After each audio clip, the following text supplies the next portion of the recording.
About a year ago, I bought this Canon vintage lens, this FD 70 to 210 millimeter lens.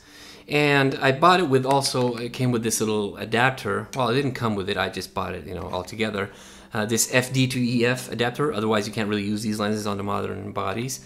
And sad story is I really didn't get to use it all that much because a few weeks later I bought the 70-200 f4, the modern lens from Canon, and obviously the old vintage lens stayed on the shelf for quite some time.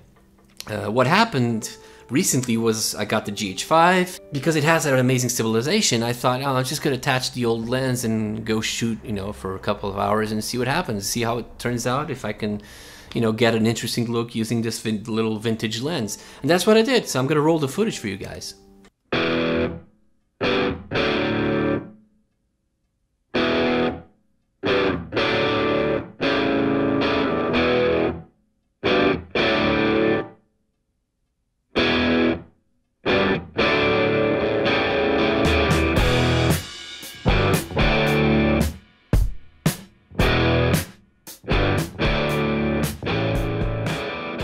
I encountered a few problems while I was shooting this. The first one was with the GH5 itself. The GH5 was lying to me.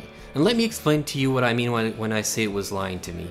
Well, it was really sunny. It was a really sunny day, and I had a hard time looking at the LCD or even peeking out the viewfinder because it was really uncomfortable. Anyway, it was really hard to tell the exposure just from looking at the image, so I obviously relied on my histogram. What happened was, when I got back home, I noticed that most of the footage was overexposed. And I don't know why that happened. The first thing that came to mind was that it was probably the fact that I'm using a cheap adapter and then connecting it to the Metabone. So this is basically between the lens and the sensors. There are two adapters, and maybe that's screwing up, the way that the GH5 is measuring the light. I don't know, measuring the light, I mean. Another thing that I noticed, and this was one of the biggest problems I found with using this lens, was that in almost every shot there was this very noticeable glow at the center of the image. It actually started at the top of the frame and went all the way down, but it actually enlarged at the center and then got thinner as it reached the bottom of the frame. And this was noticeable in almost every shot, especially the overexposed shots where there was a lot of light. At first I thought this was a sun glare that was coming in and was provoking this glow. And I even tried, because I kind of noticed this when I was shooting this glow, and I tried to use my hand as to pretend it was a lens cap, but nothing happened. So I just, it's probably too much light, so my hand won't do it. Anyway, when I got home, it's really obvious that the glow was there. I even tried shooting, on darker places to see what happened, and the glow was there, even though it wasn't as obvious, but it was still there. So that was the second problem. Even though I think that glow really adds to that vintage look that these lenses provide and what most people that are using them are looking for.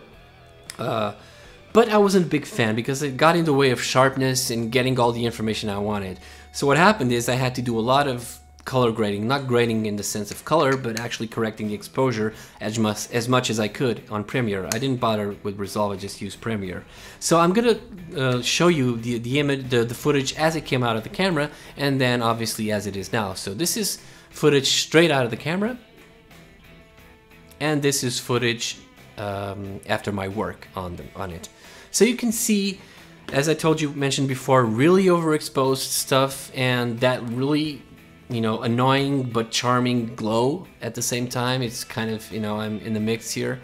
I really don't know what it is. I really think my conviction is it has to do with the adapters. And the third problem I encountered was focusing. It was really hard to nail the focus most of the time. I even missed focus on some cool photographs that I took, because I did take some shots. Not just video, I did take some shots. And I missed focus on a couple of them. I'll show you here. On this one I nailed the focus, and this one I pushed it all the way to 210, and the focus is slightly off on that statue. That's actually a landmark here in Portugal. I also did another thing. I shot some footage and I took some pictures also with the f4, the 70-200, and obviously the results are different. The modern lens is a lot better than the vintage one.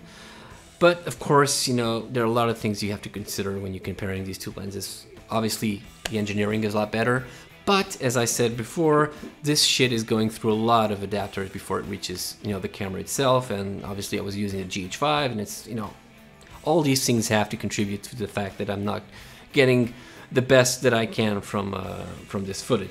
So those were the results, and I really don't want to know what you guys think about this footage, or do you guys use FD lenses, vintage lenses at all?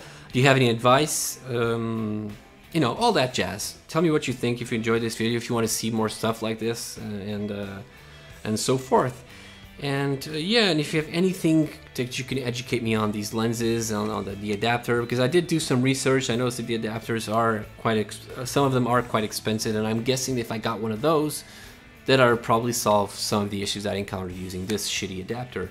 And there it is. That's the video. This is basically GH5 with a Canon FD lens from the 70s. I'd say late 70s. According to the research I did, this is late 70s.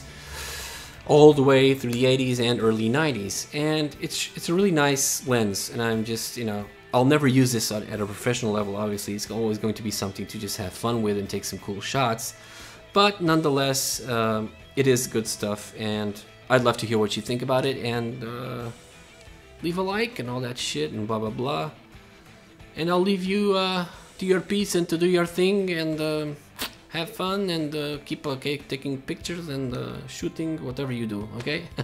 Okay guys, I'm gonna leave you with a little more footage and a bunch of suggested videos for you guys to watch, so you can, you know, keep in the loop, stay in the loop of this channel.